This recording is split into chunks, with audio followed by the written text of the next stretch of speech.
Tattooed mummies. Did the ancient Egyptians invent tattooing? Some experts think so, and it was a clue hiding in plain sight that convinced them. Researchers at London's British Museum were shocked to realize that two mummies in their collection were sporting what could be the world's oldest tattoos. The idea came from figurines of ancient Egyptian females who had tattoo-like markings, inspiring archaeologists to wonder if real-life women from the Middle Kingdom period might also have skin art. At first, researchers thought dark markings on two of the mummies were smudges of dirt, but using infrared imaging, the team revealed animals and various symbols tattooed onto the 500-year-old mummies.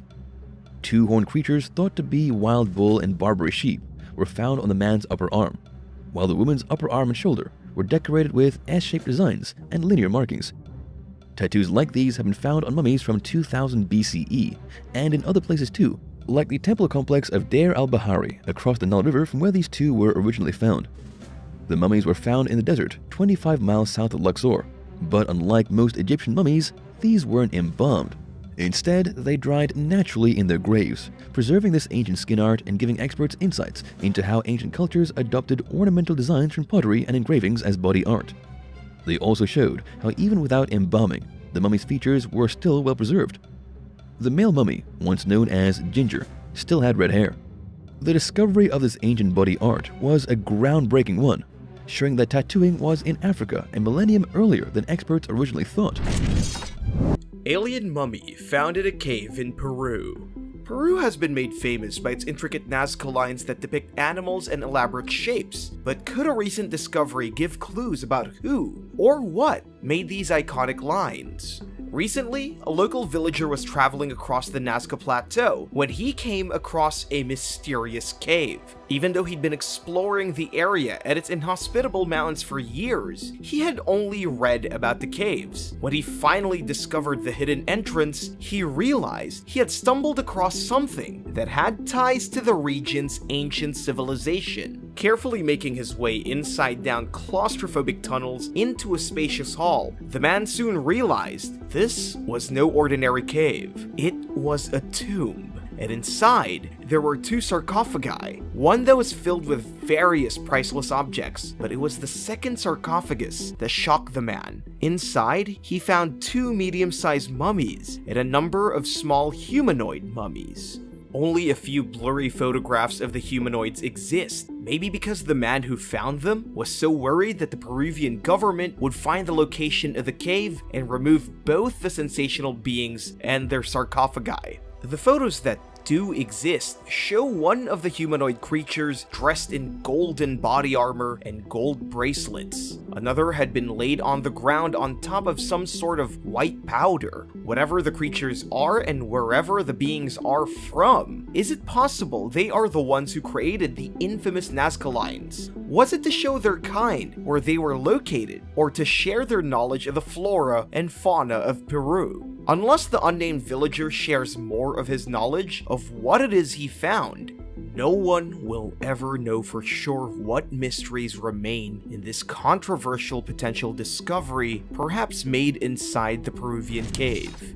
Cyclops skulls. Fans of Greek mythology know all about the Cyclops, but could the recent discovery of strange skulls in the Philippines be proof that these one-eyed monsters once actually existed? A number of skulls with a single eyeball socket squarely in the middle of their foreheads were found in limestone caves in the country's southern islands. Local folklore from native tribes tells tales of giants that once roamed the plains of central and northern Mindanao. According to legends from the Bukidnon, who were highlanders of the Philippines, a group of one-eyed giants thought of as heroes fought against the first Spanish conquistadors to protect the land. They sound remarkably similar to the Cyclops, a race of one-eyed giants described in various Greek myths as everything from fearsome monsters to cannibals and builders of ancient city walls. But the creatures found in the Philippines were so important to local tribes that their members kept skeletal remains of one so-called Cyclops named Agyo, worshipping him in one of the nearby caves. As stories about the mysterious skeleton spread, it caught the attention of experts at the National Museum, who launched an investigation, later confirming they did find a skull with one single eye socket in the forehead. But as the investigation continued and experts dug further into the origin of the skeleton, they concluded that the skull belonged to an ordinary man who had been buried in the cave. The explanation for the single eye socket was an artificial formation of stalagmites, because human bones and limestone have a similar composition. The stalagmites formed on the skull, and the hole was instead the socket of the spinal column. Even though the skull turned out not to be a one-eyed, half-man, half-beast giant with supernatural powers, the skeleton was later reburied, allowing the tribal people to preserve the legacy and continue the worship of their own ancient marvel. Incan mummies.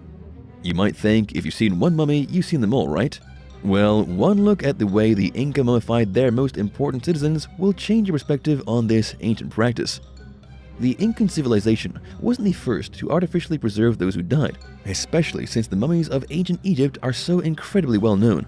However, thousands of years before that, the Chinchorro, who lived in what is now Chile, were preserving the dead. There's one big difference between the way these hunter-gatherers embalmed the bodies of their dead, however, that might give you nightmares. The Inca believed they needed to give the mummies the ability to continue to move freely, even in the afterlife. So they came up with a method that preserved their dead, but in a very unique way. Andean mummies weren't laid out in classic poses seen in ancient Egypt, with the bodies wrapped in linen bandages, laying on their backs, and with their arms crossed over the chests. The Inca arranged the bodies in the fetal position, and then wrapped them in leather or cloth bundles. But their wrapping method wasn't the only unique thing about the Incas' mummification methods. They treated these mummies as though they were still alive, draping them in lavish textiles and jewelry, with the living descendants serving them food and drinks. This created a group of mummies known as Illapa, the most powerful Inca emperors among them. When an emperor died, he was preserved and tended to by his family members. But another strange ritual also took place. The incoming emperor gathered all the previous rulers. To show his power, he would take his place on the throne, sitting stone-like, surrounded by his dead predecessors. This ritual showed how, even in death, the rulers of the past still played a vital role in the traditions and power of the Inca civilization. First mercury poisoning. Call it a cold case of the oldest kind. European researchers studying a set of 5,000-year-old bones have discovered what they believe is the first case of mercury poisoning. While working with bones unearthed from 23 different archaeological sites across Spain and Portugal, researchers found that many of the bones had unusually high levels of mercury poisoning. Levels they say could not have come from one's diet alone. So what does that mean? Were these ancient people poisoned? After the analysis was complete, scientists shared their results. The bones had mercury levels of up to 400 parts per million. The normal rate found in remains of this type would ordinarily be around 1 or 2 parts per million. And the culprit, according to experts, was something known as the mineral cinnabar. Cinnabar is a toxic mercury sulfide that can be ground into a fine powder that was once used to make paint pigments. One of the largest cinnabar mines just happens to be in Spain, where some of these bones were discovered. The highest levels of cinnabar were found in bones that dated back to around between 2900 BC and 2300 BC, which was the late Neolithic to the Middle Copper Age. During this time, cinnabar was considered a rare substance that was traded and used in ritual practices. It was also used to paint tombs, to decorate figurines, and even deliberately spread over the dead to consecrate them. So whether it was in their daily lives or during ritualistic ceremonies, the people of Spain and Portugal inhaled or consumed large amounts of cinnabar, something that has remained with them even after death. Bokor Hill Station. Something happened at a posh resort overlooking the Gulf of Thailand, where a once sprawling hotel and casino now sits as a crumbling, abandoned ruin of its former glory. Bokor Hill Station was once a popular destination for French colonists. It was the place to be for Cambodia's elite, who were drawn to the dramatic landscape of Bokor Mountain. The resort was a place to get away from the stifling heat in the valley below, offering sweeping views, royal residences, and spacious terraces for rest and relaxation. Unfortunately, during the 9 months of construction of the resort, an estimated 1,000 workers died. Could those deaths have cursed the resort before it even opened? Many of the guests in its heyday were Europe's rich and famous, who came to the resort for parties, dancing, and music that filtered down into the surrounding jungle below. But after Cambodia gained its independence from the French in 1953, the town was abandoned, with Cambodia's upper class taking over into the golden age in the 1950s and 1960s. The party continued well into the mid-1970s, until the Khmer Rouge, a radical communist movement, used guerrilla tactics to win power and take over the Cambodian countryside, which included the resort. During their reign, the group was responsible for an estimated 2 million deaths. The Khmer Rouge were notoriously violent and soon overran the country. It took an invasion by the Vietnamese in 1978 to take back control from the soldiers, who loved the remote location and used it to hide out in the rugged mountainous landscape. Finally, in the 1990s, the UN forced a ceasefire and Cambodia saw a resurgence of peace. Soon, tourists returned to Bokor Hill Station. Though the buildings, including the giant female Buddha statue, the abandoned church, and the Palace Hotel and Casino, were now aged and weathered, visitors continue to flock there to catch a glimpse of the ruins and imagine what it looked like in all its opulent glory. Some people might wonder why the Cambodian government doesn't renovate or rebuild the resort, but others think leaving it there in all its crumbling glory is the best way to remind residents of the tumultuous past and how peace is a fragile luxury in Cambodia. Would you want to visit these beautiful crumbling ruins? Tell us in the comments. The gold-tongued mummy. Did the ancient Egyptians figure out a way to speak to the dead? Some archaeologists think the discovery of 3 gold-tongued mummies could be proof. Despite grave robbers ransacking 2 tombs 100 miles south of Cairo, experts were able to save a number of important grave goods along with 3 mummies. Inside the 26th dynasty tombs, a limestone sarcophagus shaped like a woman held the bodies of a woman and a 3-year-old child. In a separate tomb, a male mummy was untouched. Other priceless funerary objects were found in the man's tomb, including canopic jars with his organs, scarab amulets, and 400 figurines. Even though experts are still working to figure out who the mummies belong to, the discovery of 3 gold-foiled tongues, one belonging to each of the tomb's inhabitants, might shed some light on their identities. In ancient Egyptian culture, there is a belief that by giving an individual a gold tongue, they could speak with the dead.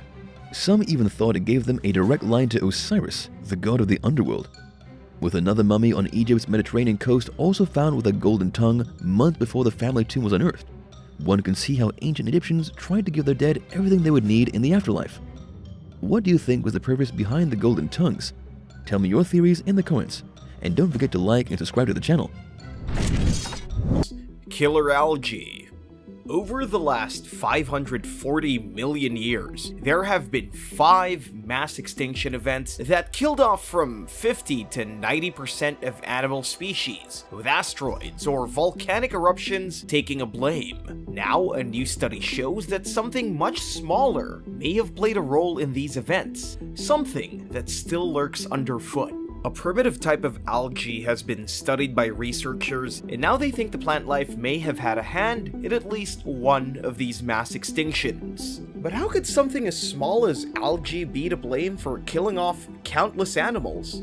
Even though algae are a simple organism that gets nourishment from the sun, they could also produce harmful toxins. And one particular group of algae called dinoflagellates can release a type of neurotoxin that attacks nerve cells. When there is an abundance of nutrients in the water, algae are known to grow rapidly. These algae blooms can have a huge impact on the local ecosystem. Just think about what a massive explosion of toxic algae would have been able to do to the ancient fish, birds, marine mammals, and people. But it takes more than just a simple algae bloom to kill, even a large one. Stresses including a change in the salinity of the water and even changes in temperature can make the toxins stronger when they're released. So it makes sense that during a time of upheaval in the planet's atmosphere, these toxins may have exploded, ultimately harming the plant and animal life. Even though some scientists are skeptical that simple algae could have caused a mass extinction, they do agree that the inhospitable environment caused by toxic algae could have been one of many contributing factors to these catastrophic events. Plain of Jars. The next time you're in Southeast Asia looking for a unique cultural landmark to visit, instead of heading to the usual spots in Thailand or Vietnam, take a detour to Laos. There, you'll find a jaw-dropping spot steeped in mystery. Just outside the tiny town of Phon Savan sits thousands of acres of unspoiled, lush greenery. But there's more than meets the eye in the sprawling countryside, something you'll spot the moment you arrive. Scattered across those hillsides sit countless gigantic stone urns, abandoned there thousands of years ago. Some archaeologists think the huge jars were used as a type of coffin where bodies were left to decompose. Some even think the bodies were moved into different urns, depending on which stage of decomposition they were in. Not a job for the faint of heart, that's for sure, but the theory isn't that far-fetched. Local cultural beliefs include the idea that the soul takes time to transition from the earth, needing to go through the decomposition process gradually before being cremated. The only way to uncover the true purpose of the jars is to examine them, but the site is a dangerous one. During the Vietnam War, the field was a primary dumping ground for US fighter pilots, making it the most bombed area in the world. Even today, an estimated 80 million undetonated bombs are hidden across the plains, making it a treacherous place to visit. The telltale signs of these bombings can be seen on many of the jars that have been damaged or destroyed. Most people are only allowed to view the site from afar, but that hasn't stopped locals from trekking through the fields. Sadly, the journey has been deadly, with tens of thousands of Laotians losing their lives since 1964 while traveling across the field. Of the 100 different sites spread across the plain, only 9 are open to public visitors. Still, the trip is worth it if you want to learn about local history, lore, and the real reason Laotians created the massive stone jars for their dead. Would you travel to Laos to see the Plain of Jars despite the danger you might face? Leave your thoughts in the comments, and don't forget to subscribe so you don't miss any of our other videos. Mummified monk statue. With so many cultures practicing the art of mummification, it's not strange to realize that each one has their own methods of preserving their dead. But when a museum in the Netherlands wanted to find out more about a statue in their collection, they ended up discovering a mummy that had been hiding in plain sight. Researchers in possession of a millennium-old golden Buddha statue wanted to know what was hidden inside, so they brought it to a Dutch medical center and asked the team to use modern technology to help them find out the truth about what was inside. Imagine their surprise when CT scans showed the mummified body of a Buddhist monk sitting in lotus position was lurking inside. Experts weren't caught totally off guard, given the fact the statue was part of an exhibit with mummies from all over the world. But the question about how the monk's body got inside the statue still nagged at researchers. Doctors performed a few different tests to find out more about the mummy of the Buddhist master named Li Kuan, who died about 1,000 years ago. But the answer might have been more than they bargained for. Monks believed that they could transform themselves into something known as a living Buddha, and it was a gruesome process they did to themselves. During the self-mummification process, monks spent up to a decade eating specific foods that sustained them but still starved their bodies in an effort to train their internal systems to preserve more easily. The diet consisted of nothing more than nuts, berries, tree bark, and pine needles, with less and less food consumed over time. Not exactly the breakfast of champions, but the process worked, slowly reducing the body fat and moisture, which helps corpses to decay. But that wasn't all. They also had to eat specific herbs and nuts that prevented bacteria from growing, and they also had to drink a poisonous sap that repelled insects and acted as embalming fluid. If you thought all of this was gruesome, there's more to the process. It took years for the monk to starve himself enough, but when the end was near, he was buried in an underground chamber, sitting in the lotus position, with only an air tube to breathe through. Every day, he had to ring a bell to let others know he was still alive. But when the bell finally stopped ringing, the tube was removed and the chamber sealed with the monk's body inside. 3 years later, the tomb was unsealed. If the mummification was a success, the monk would celebrate. But if the process didn't take, worshippers had to perform an exorcism on the body and rebury it. It was rare that the self-mummification process worked, but when it did, like it did for Li Kuan, the mummy would be placed inside a gold-painted papier-mâché statue to live out his dream of being celebrated as a living Buddha. Ancient stone tools.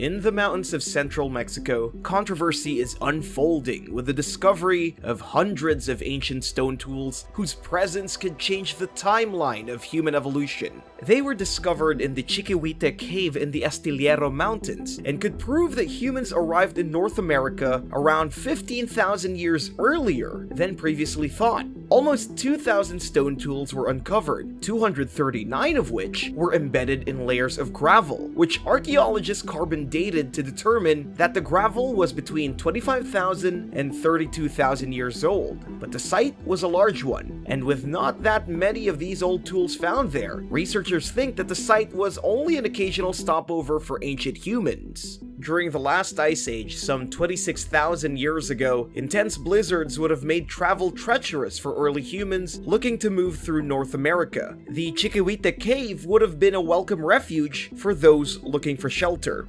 There is still some controversy surrounding the tools though. Some experts think burrowing animals or geological activity could have shifted the tools deeper, making them seem older than they truly are. Others think these activities may have chipped away the edges of some of the stones, making them look like tools chiseled by the hands of ancient humans. But for the objects that had become embedded in an impenetrable layer of mud formed during the last ice age, those tools really are tens of thousands of years old.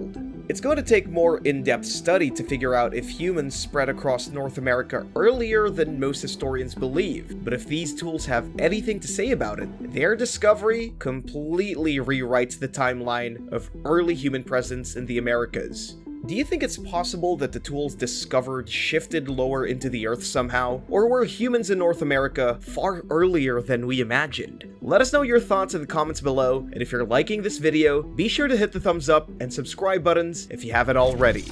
The hanging coffins. An ancient rite is alive and well in the Philippines, one that involves a unique burial practice you'll have to see to believe. A group known as the Igorot people hand-carve their own coffins, but when it comes time to say a final goodbye to loved ones, they don't bury them in the ground. Instead, the tribe hangs the coffin from the side of a cliff. The sight is a haunting one, with aged wooden caskets suspended high above the ground below. The rite has been taking place for over 2,000 years, and the belief behind the custom is that the Igorot people are helping their dearly departed be closer to their ancestral spirits. The custom makes for quite a spectacle, one that starts with the elderly carving out their own coffins from local timber. When they are done, they paint their name on the outside of the coffin in preparation for their burials, a process that takes time and isn't like anything you've ever experienced before. After a person dies, their body is placed in a wooden death chair and tied with leaves and vines to keep them in place. That's when the real process begins. The blanket-covered body is smoked over a fire to keep it from rotting, while relatives of the deceased visit to pay their respects and tend to their fire for several days. In the past, coffins were smaller than they are today, which meant family members had the gruesome task of breaking the dead person's bones to fit them inside. Luckily today, the hanging coffins are longer. Once the smoking process is complete, the corpse is wrapped in rattan leaves and placed inside. Then, mourners haul the coffin up the bluff and allow the deceased fluids to drip onto their bodies in the hopes it will bring them good luck. After the grueling procession is complete, villagers use wooden pegs to suspend the coffin from the cliff face, leaving the dead in their final resting place. If you thought you had to travel to the Philippines to see this marvel of burial rites, you can find similar customs in pockets of China and Indonesia. Even though most other places have stopped practicing this rite, the most recent hanging coffin was placed in 2010, allowing the residents of the Philippines to keep their ancient culture alive. Disfigured Chinese mummy. Tomb robbers are a threat to ancient treasures still waiting to be discovered. But for a group of thieves in the Xiaolong wetland area of China, they may have gotten more than they bargained for the day they set out to rob an ancient tomb from the Qing dynasty. When archaeologists got the news that a tomb had been ransacked, they raced to the scene to see if there was anything left to be saved. Imagine their surprise when they found 2 coffins and a body left behind. It didn't take them long to realize why the body had been abandoned. The 200-year-old female corpse inside one of the coffins was disfigured, with a gruesome expression frozen on her face, her legs curled underneath her, and parts of her limbs missing. But one of the most stunning discoveries were long scratch marks along the inner walls of the coffin. The thing is, the body hadn't been mummified. Normally, the body should have rotted away, but for some reason, it was still in pretty good condition, except for the missing and broken limbs. Sadly, archaeologists didn't have much to go on as they tried to figure out who the woman was. Tomb robbers took mostly everything that had been in the tomb with the coffins, which made it that much harder to figure out who the woman was and why she was buried there. But experts used modern technology to restore a patch on the woman's coat. On it, an embroidered scene of clouds, a hill, and a leopard could be the very clues they needed to solve the mysterious woman's identity. Next to the coffin, a wooden sign also offered insight into who the woman was. A small piece of silk cloth attached to the sign read, "A coffin of the arrogance of Morgan Ju," which indicated the tomb belonged to someone with the surname Morgan Guoluo. Using the name to search historical records, experts were disappointed not to find anyone with that last name. Returning to the coat for clues, archaeologists found that the pattern on it was the official uniform of a third-rank military commander in the Qing dynasty. But only men served in that position. So even though the coat belonged to the missing male body taken by tomb robbers, it could mean the mysterious woman had ties to an ancient military commander, one researchers are still working to identify so they can reveal the identity of the mysterious woman. The Taung Child.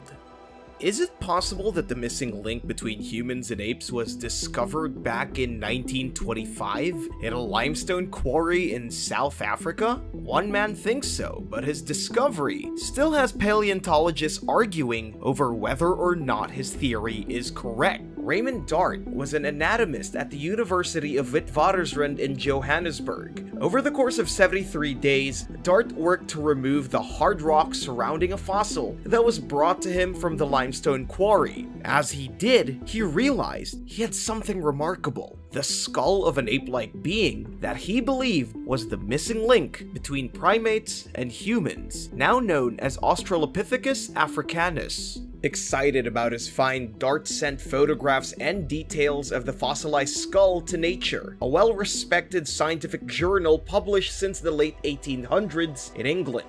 Then a journalist with an affinity for fossils came asking questions. Initially, Dart was careful about sharing it with the world, but after the journalist promised to hold off on his story, Dart couldn't resist, and he shared a copy of his paper on the skull as well as the photographs he'd taken of his incredible discovery. But the story never surfaced in Nature, and when Dart contacted them to find out why, he found his discovery was considered so unprecedented that they had sent Dart's findings to other experts for review. The article was eventually published, but the details of the fossil were debated between scientists. Some thought the fossil might have belonged to an immature ape and not a human. They also felt that the features were so similar to immature gorillas and chimpanzees that Australopithecus should be placed in the same group. One reason experts were initially skeptical was because they wanted to know more about the conditions where the fossil was found. They also needed to examine the teeth more closely to get a better picture of its origin. Another reason they were skeptical was that the skull showed that Australopithecus stood upright long before they had large brains.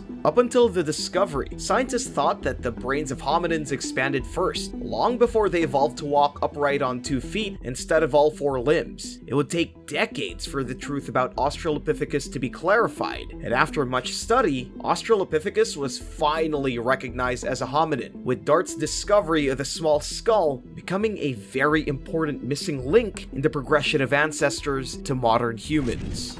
Buddha Park, for travelers looking for a spiritual awakening. There's no better place to do so than at Buddha Park in Laos. 15 miles east of the city center sits Chiang Kwan, the spirit city, where over 200 statues depicting Buddhist and Hindu figures await discovery. A priest shaman named Luang Pu Bunluela Sulilat, who studied both religions and wanted to honor them with his artwork, created all the statues in the park, with hundreds of other statues, including humans, demons, animals, and mythical creatures. There is something for art lovers of all kinds. The focal point of the park is a pumpkin-shaped sculpture whose demonic figure invites visitors to enter through its mouth and climb 3 stories, representing heaven, earth, and hell. Before reaching the top, for those who brave the trek, they are treated to a bird's-eye view of the entire park. Another stunning sculpture found in the park is of a massive reclining Buddha that stretches 120 meters, almost 400 feet. Buddhas with intricately sculpted bizarre skull-topped hats and gods can be found within the park, all made from concrete. After visiting the park, you can go to Salakeoku, another similar park nearby, also filled with sculptures by the same artist. Again, Buddha is featured in many of the statues, as well as a 3-story pavilion with artifacts. There's also a massive sculpture of the Wheel of Life with fantastical characters depicting the karmic cycle of birth and death as part of the installation. If you want to get up close and personal with the man behind these fantastical sculptures, Bunlawea Sulilat's mummified body is located inside the museum, where some of his followers believe his hair continues to grow even after death.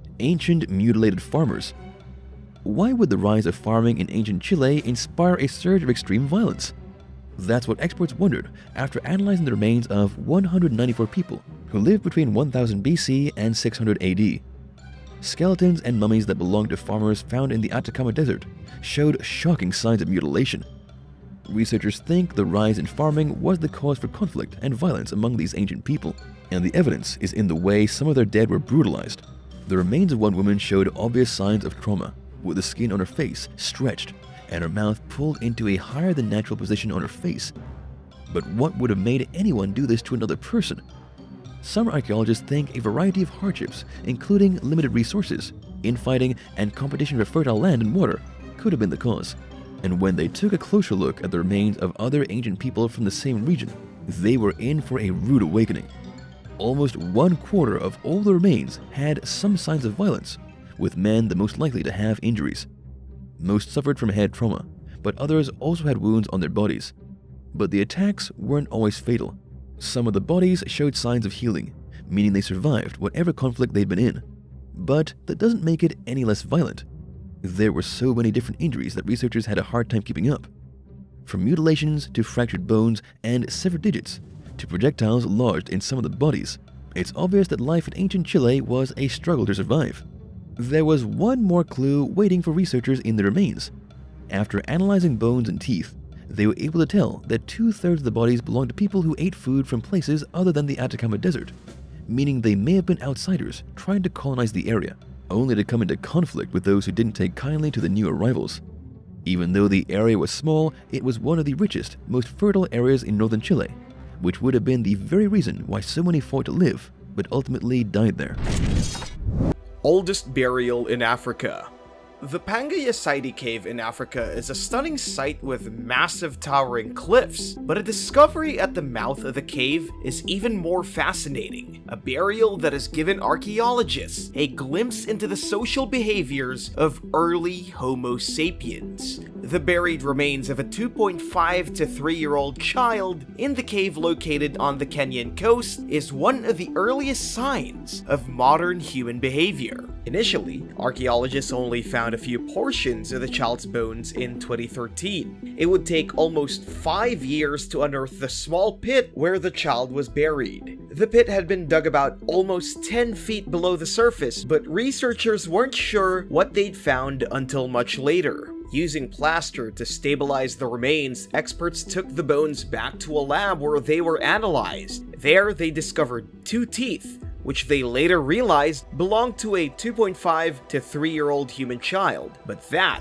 was only the first in a number of intriguing finds. Further exploration led experts to parts of the child's skull and face, with more teeth still in place. They also found the spine and ribs still remarkably well preserved, meaning the body had been undisturbed for thousands of years before being discovered. The soil around the body showed that the child had been buried shortly after dying, and that he was lying left on one side. The position of his head also showed that at one time, a type of pillow had been under his head.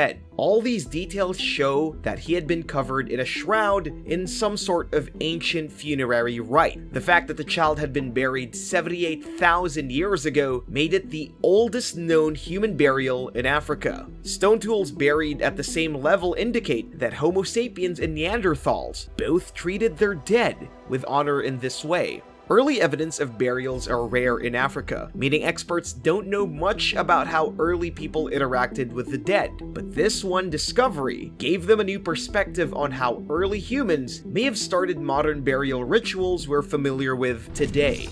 The stone forest. Most people travel to see things they've never experienced before. For those who want to visit somewhere with magical scenery steeped in mystery, the stone forest in Kunming, China is just the place. Home to the Nakchi and Yi people, it is a natural phenomenon that formed 270 million years ago when the Yunnan Guizhou Plateau was a vast ocean. The climate then was hot, and there was a lot of rainfall as animals and plants grew and decayed over time. Their skeletons, rich in calcium, deposited on the sea floor and created a thick layer of fossil sediment. Over time, the seabed rose again, raising the hidden layers of limestone to over 1,000 meters, 3,280 feet above sea level. It took eons of weathering and erosion from acids and carbons in the atmosphere, where the ditches that form the stunning stone pillars, gates, and pinnacles that make up the forest today separated the rocks. Even locals believed they were living in a fantasy land whose origins were told in the story of a beautiful girl and her star-crossed love. According to their legends, a member of the Yi people, Ashima, was kidnapped by an evil landlord who forced her to marry him. Luckily, her lover, Ahe, rescued her, but it wasn't a happy ending for the pair. On their way home, a massive flood swept Ashima away, turning her into one of the stone pillars in the forest. She's still visited by locals who believe the Ashima rock is a protector of the Sani people even today, with many scenic areas including stunning waterfalls, deep caves,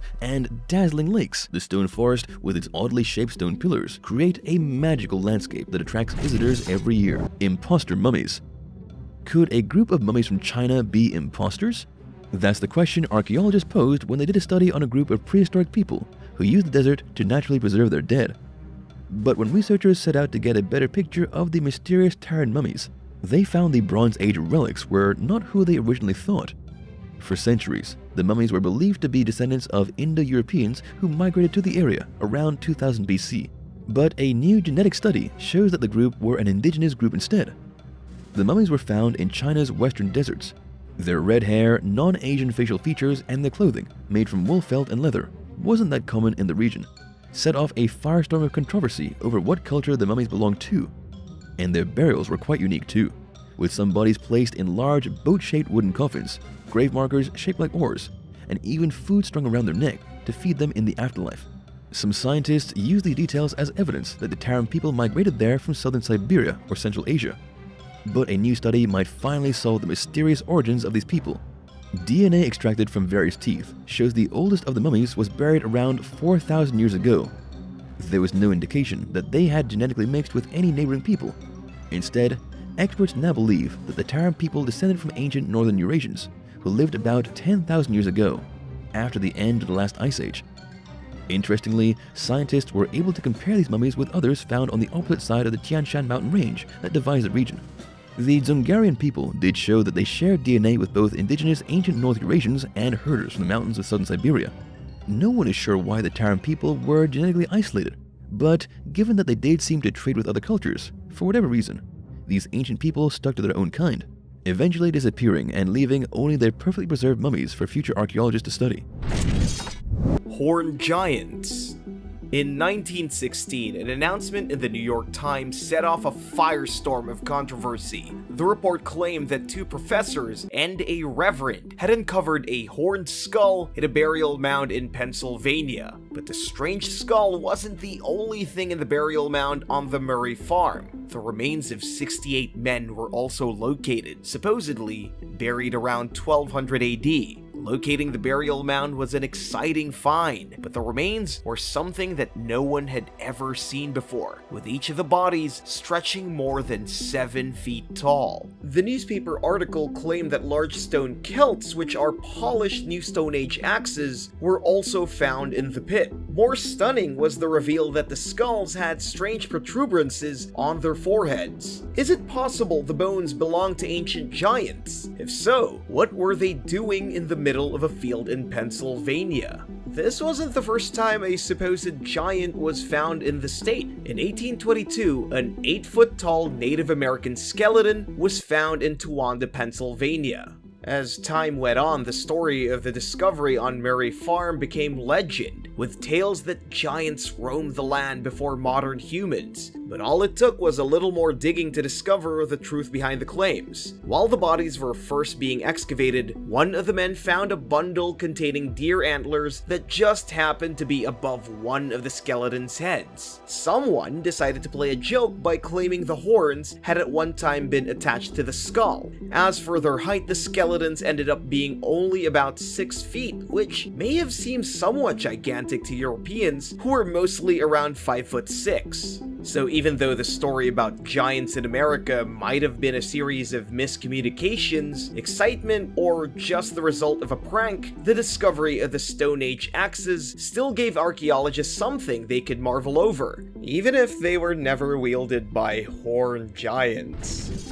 The Hanging Monastery. Imagine attending a service at this hanging monastery in the Shaanxi province of China. A monk named Liao Ran built it 1500 years ago during the Northern Wei Dynasty, 386 to 534. It's suspended 50 meters, 165 feet above the ground at Hangshan Mountain in an incredible display of engineering, where holes were drilled into the cliff side for support beams that the foundation of the pavilions were built on. There are multiple pavilions, all connected via plank roads along the face of the steep cliffs, offering worshippers a dizzying glimpse at the deep valley below. Incredibly, the monastery looks much like it did when it was first built, thanks to the natural overhang that protects it from flooding and runoff erosion that would have weathered any other structure. Its location between Guiping Peak and Tianfang Peak also means the monastery is protected from wind erosion. If you thought that was unique, the monastery also has the distinction of being the only monastery in China that houses Buddhism, Taoism, and Confucianism all under one roof. To celebrate each of the religions,